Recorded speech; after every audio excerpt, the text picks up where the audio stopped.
If you thought Indiana hasn't been getting much rain, you're not the only one. Indiana has been particularly dry this year, with multiple red flag warnings this fall to prevent fires. Newsweek Indiana's Adele Reich reports this dry season has had effects across Muncie, including at the White River. The White River is the most well-known body of water in Muncie. All right. Every day, Shelby Browning and Brandon Holsinger from the Muncie Bureau of Water Quality go out to different sections of the river to check the levels and quality of the water. But something is different about the river this year that Director Rick Conrad is well aware of.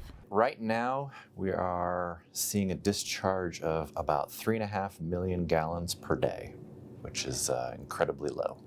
In fact, it hasn't been this low since 1991. The United States Geological Survey, or USGS, report that the average stream flow for the river is 25 to 50 gallons, not nearly where the White River was in October. USGS hydrologist Jeff Woods says one thing is to blame. Extended period of low rainfall, really. USGS data shows that for October, the river's gauge height has never come high above 4 feet. Compare this to last year's data. The lowest day was at 4.24 feet, and the highest was 9.49 feet.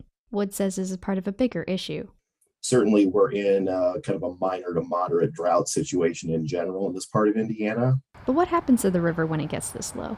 One of our biggest concerns when the river gets low is what would happen if we have a combined sewer overflow. During a rain event, we'll allow untreated sewage and a mix of rainwater to be discharged to the river. Even a small discharge could be a pretty significant volume in comparison to what's in the river. For now, Conrad and Woods agree that the river is fine, but one thing will help it recover. Hopefully the weather starts to cooperate a little bit and gives us a little bit more flow. Yeah, any type of precipitation. Rivers typically take a little bit longer to respond when there's drier conditions like this. Typically, once we start rolling into the winter, it's a period of much higher precipitation and these kind of conditions go away.